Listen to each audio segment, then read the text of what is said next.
Hello everyone, welcome to yet another episode of Love and Relationship. I've been getting really amazing messages from all of you saying that this is happening really well. You are getting great insights. Fantastic. If you haven't watched the previous episodes, kindly watch and share your insights on that, because this is something that as an episode that has been created so that we discuss together. What is that something that we all need to improve upon in love and relationship area? This is something that not something I can say I'm master at it, but we have to learn together. Right, discuss together, and there is always something more that we can integrate. And if these kinds of points that what I'm actually sharing helps you, kindly share that how it has actually benefited you from this particular channel. And if you haven't subscribed to the channel yet, make sure that you click on that particular button, subscribe, and also click on the bell notification so that you get all these particular videos all the time reminding you. Right, let's get started with this, like how to avoid fights in relationship. This is something that, okay, so when we say about fight, it can happen in multiple different areas, right? So fight in family, fight in the workplace, fight with your siblings, fight with your parents, fight with husband and wife, so many different areas. Like the moment you involve with two people, fight can happen, right? But we need to understand. So the main reason why a fight happens between two individuals is because somewhere there is an expectation mismatch. Somebody thought something and another person thought something, and then the fight can happen. Or it is because of the difference in meaning. One person might give a situation a different meaning and another person might give a meaning and another thing, right? Because of that, the fight will happen. And how do we deal with this, right? So this is something that most of the people ask, and this is something that, like, I'm not saying I'm perfect in this particular thing. I too had a lot of fights in various different levels, but the thing is that this is something that what I'm working on, and these ideas might even help you actually resolve the fight issues in any relationship. Here is the first thing that I remind myself. If a fight has happened, have you ever actually experienced this? You had a fight in family, or you have a fight with someone, and then later you realize, okay, why did I do that? Right? Sometimes because of so many things that what you experience inside, you might put that on someone else and you actually get yourself in a very wrong mode. Right? The first and the most important thing that mind needs to tell is that, okay, there is a miscommunication because of which this is happening. So the first and the most important one is open communication, and relationship can solve huge lot of problems. Huge lot of people getting separated, huge lot of people getting into various different strong decisions, because one thing we need to understand, we should not make any strong decisions when we are sad or when we are too happy. Right? We have to get into a balanced mode and then create an open communication in relationship and then take decisions. So open communication is the first important tool that you can use to actually resolve any fight. Right? The second and the most important thing in the relationship that how can we actually avoid is setting the boundaries in advance. Most of the time it happens like this. Have you seen people fighting in a game? No, this is out. No, this is not out. Right? Why? It's because the rules are not well defined. So once the rule is well defined in a relationship, could be with the team members, they might think, so no, this is what I was expecting. Another person say, no, this is what I was expecting. Because so that means that both of them doesn't know what's the rule before they play the relationship game. So because you need to understand every relationship. So we might think that relationship means what? So because you need to understand it is coming with some transaction between two entities. Like if you consider husband and wife, right? Why they should, both are complete by themselves, but they come together because there is social need, physical need, financial need, and so many other needs, and there is even the intimacy and possibility now come together, right? So which means that if it is boundaries are not set, then clashes will happen, the problems will happen. Have you actually experienced that? If you have put the code of honor, so usually this is something that I learned from my mentor Blair Singer. He says that if you define well-defined codes and boundaries in advance in that relationship, what is that expected out of each other, it's like a contract, but you do not need to write it in a big paper. But if you are doing it in a business relationship, then you might have to put it in the paper. But how do you do with the family, right? So there is something that the whole family comes as a team and then agree upon certain code, right? So that there is no mismatch and everybody is willing. If somebody is not willing, that is when it becomes nasty. See, if you consider today, if the relationship is not there, one person is physically interested in another person, today we call that as rape. But if both of them come together willingly, we call that as marriage.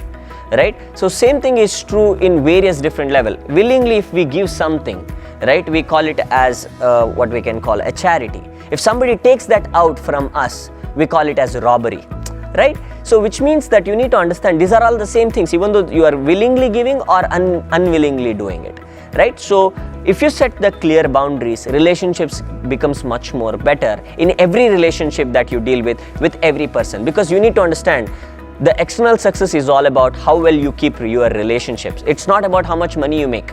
It's not about how much status you get. It's about how well, how pleasantful you are with as many people as possible. But one thing is very clear, you cannot please everybody. That is for sure, right? Sometimes you might have to take a very strong decision wherein what is that very, very important for you and what is best interest of as many people as possible. That is the very, very important thing when it comes to the second one. The third one, sometimes we actually go with this particular problem that, hey, some situation happens and suddenly what do, right? So because of the situation, we start blaming the person. See, you need to understand, whenever you are actually failing, you will never fail, okay, unless you start blaming others. If you are starting blaming others, that means it's a clear failure. If you haven't started blaming, you are still thinking this is something that I have to do something improvement here, then you are still chance of succeeding there. So you need to understand the third important thing to resolve any relationship fights is understanding situation is different and the person is different. Maybe because of this situation the person has behaved that way. It's okay. Forgive, apologize, right? Sometimes you have to forgive, sometimes you have to apologize, right? It's absolutely okay. So you doesn't need to be proving yourself right. So most of the time in relationship, even though you know that you have done the mistake, but it is the ego that comes in which will not allow you to apologize. Why not, right? So there is no wrong in apologizing. There is no wrong in you asking sorry, right? So this is very, very important thing that you need to understand, which is the third and the most important one which we can actually do in order to resolve any fight.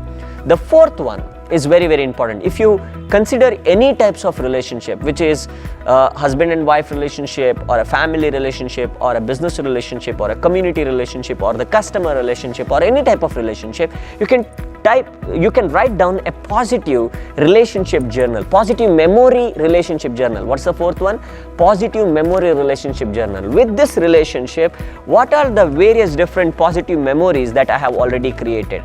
So if you create that positive memories journal, so this is going to create a lot of strong bonding in that relationship, whichever the relationship could be, the kinds of vacations that what you had together, the kinds of possibilities that you created, the kind of results that you got together, all those particular things, right? So the before and the after experience, all those positive memory journal will help you resolve that fight and make the fight, the whole scene become lighter, right? If you go through that positive journal, right? So positive memory journal. So that could really, really resolve, or coming together, openly communicating the positive memories that what you had together, right? So that is a very, very important thing, because sometimes what will happen is that when pressure gets building up in any situation, right? The heat gets building up.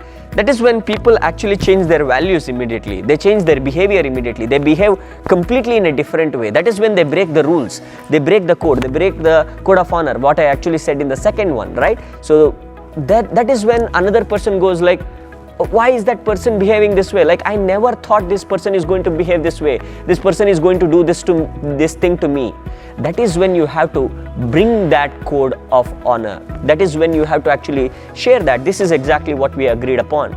This is something that what we cannot live upon. But sometimes still people still follow this particular thing. They do not follow the code of honor. They will not be open for communication, and they will not be ready to forgive or apologize. Sometimes you will be having the mistake and they are not ready to forgive you, or sometimes you actually apologize but they are not ready to forgive you. So there are a lot of different ways. You are ready to forgive, they will not be ready to apologize and stuff like that. And sometimes even though you are having the positive memory, even though you could actually think all the negative things about them, but you still think positive, but they are always thinking negative about you.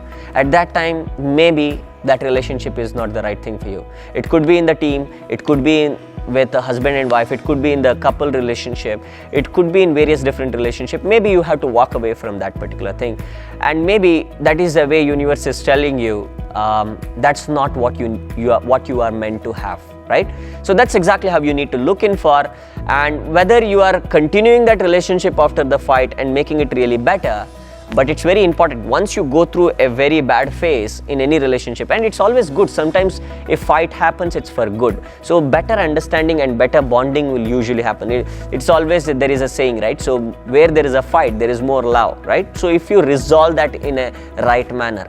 And the fifth and the most important one is setting the goals, right? After you going through various different challenges, fights, it's very important to come to the terms that, like, what is that next level goal? Sometimes if there is no goal in the relationship, that relationship will fall apart. If there is no possibility in the relationship, that relationship will fall apart, right? It's very important, what is that something that what we are coming together to achieve, right? If we have something of that nature, then there is a higher chance of we doing really, really well in that relationship. I hope that this video has actually helped you in some way. Please ask your questions if you have anything. I would be very, very humble to actually answer any of the things that whatever I have experienced and what I know about it, because this is something that, as I already shared, this whole channel is dedicated in helping individuals become independent in all the different areas of our life. We too can have it all. Let's work towards having it all kind of a life where we can go all in, right? So go involved, because it's not about just expectation, but this is about giving ourselves completely into the process, so that whatever needs to happen will anyway happen. Let's play the game 100%. Look forward to see you in the next video. Before that, if you haven't subscribed to the channel, subscribe to the channel and share your learnings and experience in the comment box. I would be very, very happy to interact with you and love to see you in the next video. Thank you.